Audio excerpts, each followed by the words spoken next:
কিছুদিন আগে আমি একটা জায়গায় গেছি মাহফিলে, খুব খারাপ ভাবে আমাকে থ্রেট দিছে।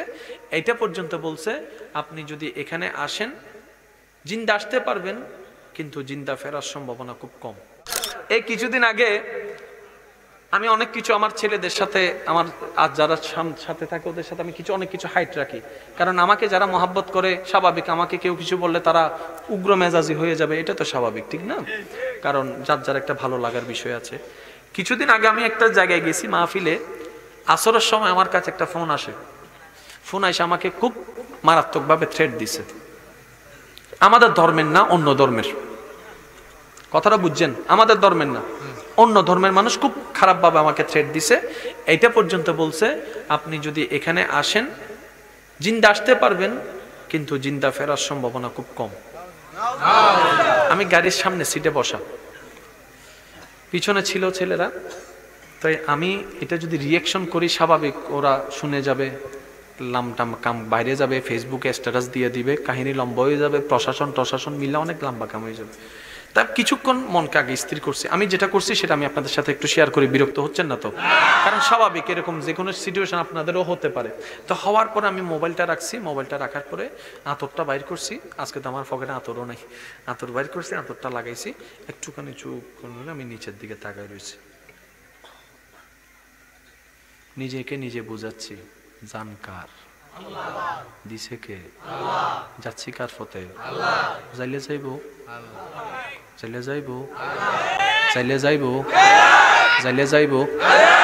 যদি আমার জানের মালিক আমার আল্লাহ হয়, আমি যদি আমার আল্লাহর পথেই যাচ্ছি, তো জানটা গেলে তো আমার সৌভাগ্য না হবার। আমি টেনশন করি কা হঠাৎ করে আমার মনের মধ্যে একটা কনফিডেন্স বাড়ি গেছে।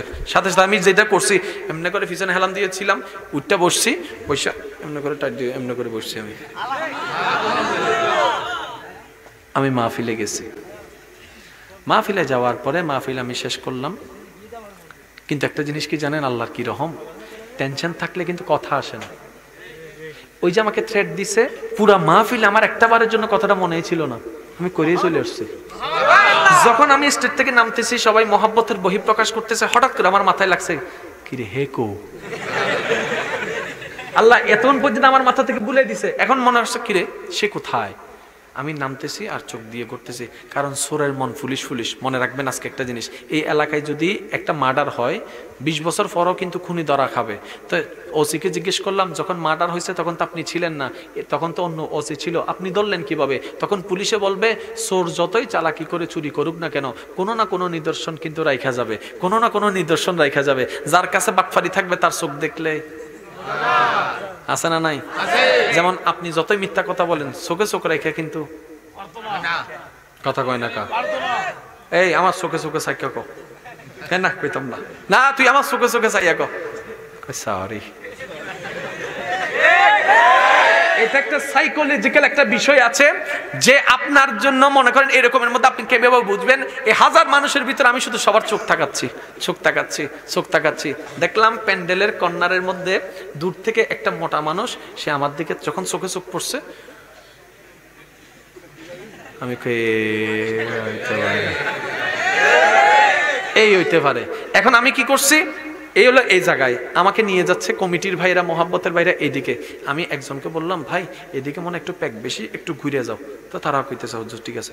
ঘুরে যাইয়া আমি ঠিক তার সামনে, তার মাথার উপর যাইয়া আমি হাত বুলিয়ে দিছি, ভাইয়া দোয়া করবেন আমার জন্য। সত্যি করে বলেন, সারা রাত কি সে আর ঘুমাইতে পারবে? ইসলাম বলে